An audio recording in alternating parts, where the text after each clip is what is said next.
ఈరోజు మనం ఒక చాలా ఆసక్తికరమైన కథ గురించి మాట్లాడుకుందాం.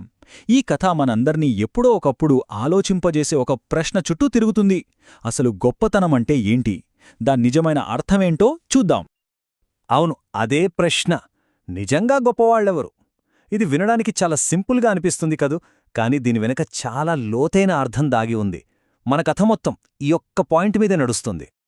సరే, ఈ ప్రశ్నకు సమాధానం మనకు నేరుగా దొరకదు. అది ఒక కథ రూపంలో మన ముందుకొస్తుంది. ఈ కథలో మన హీరో లక్కీ. అతనితో పాటే మన ప్రయాణం మొదలవుతుంది. ఓకే, ఊహించుకోండి, దామనెల్లూరు అనే ఒక చిన్న పల్లెటూరు. ఎప్పుడూ గలగలా మాట్లాడుతూ అల్లరి చేసే లక్కీ అనే అబ్బాయి ఆ రోజు స్కూల్ నుండి ఇంటికి చాలా నిశ్శబ్దంగా, దిగులుగా వచ్చాడు. అతని ముఖం చూస్తేనే ఏదో జరిగిందని తెలిసిపోతుంది. వాళ్ళమ్మ ఆ ముఖం చూసి ఉండబట్టలేక అడుగుతుంది, ఏమైంది నాన్నా అని. అప్పుడు లక్కీ చాలా బాధగా చెప్తాడు, నన్ను ఆటలకి సెలెక్ట్ చేయలేదమ్మా, నేను చాలా పొట్టిగా చిన్నగా ఉన్నానంట అని. ఆ మాటలు వింటే ఎవరికైనా బాధేస్తుంది గదా. లక్కీ ఎలా బాధపడటం వాళ్ళ తాతయ్య చెంగ్రద్దయ్య చూస్తాడు. ఆయనకర్థమైపోతుంది, మనవడికి ఏదో గట్టిగా తగిలిందని. వెంటనే అతని దగ్గరికి వచ్చి, రా, నీకొక కథ చెప్తా అని తనదైన శైలిలో విషయాన్ని తేలికపరచటానికి ప్రయత్నిస్తాడు. ఇక్కడే అసలు మలుపు. తాతయ్య ఒక కథ చెప్పడం మొదలుపెడతాడు. అది కూడా 3 జంతువుల కథ. ఈ కథ ద్వారా లక్కీకి, మనందరికీ గొప్పతనమంటే ఏంటో చెప్పబోతున్నాడు. చూద్దాం, ఈ కథ లక్కీని ఎలా మారుస్తుందో. విను లక్కీ అంటూ తాతయ్య మొదలుపెట్టాడు. మన ఊరిలోనే ఒక పొలంలో ఒక కుక్క, ఒక గొర్రె, ఒక మేక ఉండేవి. రోజూ వాటి మధ్య ఒకటే గొడవ, మాలో ఎవరు గొప్ప అని. ఓకే, సో ఈ వాదనలో ఉన్న 3 పాత్రల గురించి ఇప్పుడు చూద్దాం. ఒక్కోదానికి ఒక్కో వాదన ఉంది. నేను గొప్ప అంటే నేను గొప్ప అని. మొదటి క్యారెక్టర్ కుక్క. దీనికి ఫుల్ ఫ్రీడమ్. పొలమంతా తిరగచ్చు, యజమానికి కూడా చాలా ఇష్టం.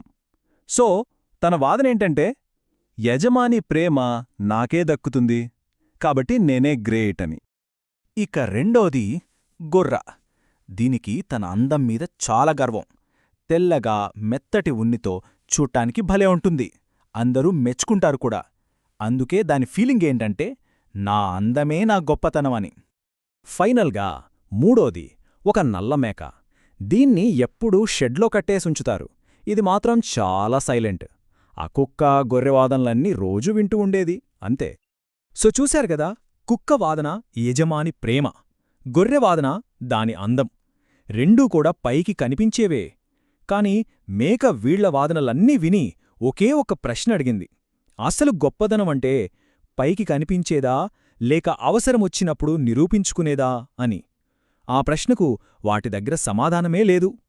వాళ్ల వాదనకు మాటలతో సమాధానం దొరకలేదు.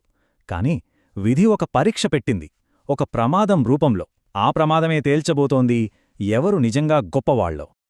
ఒకరోజు రాత్రి అనుకోకుండా ఆ రైతింట్లో పెద్ద అగ్నిప్రమాదం జరిగింది.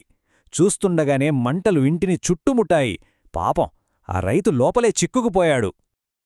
ఆ టైంలో, ఆ కష్టకాలంలో గొప్పతనమంటే ఏంటో తేలిపోయింది.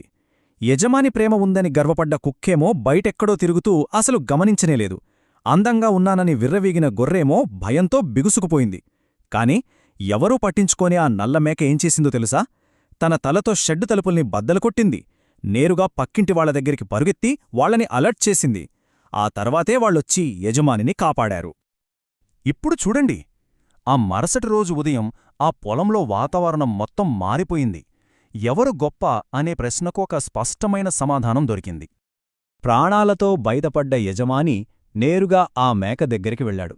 దాన్ని పట్టుకుని అందరి ముందు ఇలా అన్నాడు, నన్ను కాపాడింది నా పెంపుడు కుక్క కాదు, అందమైన గొర్రె కాదు. కష్టకాలంలో ఎవరు ముందుకొచ్చి పనిచేశారో వాళ్లదే నిజమైన గొప్పతనం. సో ఈ కథలోని నీతి ఏంటి? చాలా సింపుల్.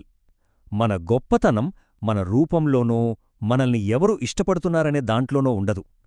మనం ఏం మాట్లాడతామన్నది కాదు, ఏం చేస్తామన్నదే ముఖ్యం. ముఖ్యంగా కష్టం వచ్చినప్పుడు ఎవరూ ధైర్యంగా నిలబడతారో వాళ్లే నిజమైన గొప్పవాళ్ళు. అంటే ఒక మాటలో చెప్పాలంటే గొప్పతనమంటే ఏంటి? మన స్టేటస్, మన లుక్స్, వీటితో సంబంధం లేదు. అవసరం వచ్చినప్పుడు కరెక్ట్ టైంలో ధైర్యంగా మనం తీసుకునే నిర్ణయం, చేసే సహాయం, అదే నిజమైన గొప్పతనం. తాతయ్య ఈ కథ చెప్పి ముగించేసరికి లక్కీ ముఖంలో ఆ దిగులంతా మాయమైపోయింది. ఒక కొత్త వెలుగొచ్చింది. అతనికర్థమైంది, నేను చిన్నగా ఉన్నా పర్లేదు, పొట్టిగా ఉన్నా పర్లేదు, నా పనులే నన్ను గొప్పవాణ్ణి చేస్తాయని ఒక నమ్మకం కలిగింది. ఈ కథ లక్కీకి మాత్రమే కాదు, మనందరికీ ఒక ముఖ్యమైన పాఠం నేర్పింది. మరి ఇప్పుడు ఆలోచించాల్సిన ప్రశ్న ఒక్కటే: మన గొప్పతనాన్ని నిర్వచించేది ఏది? దీని గురించి ఆలోచించండి.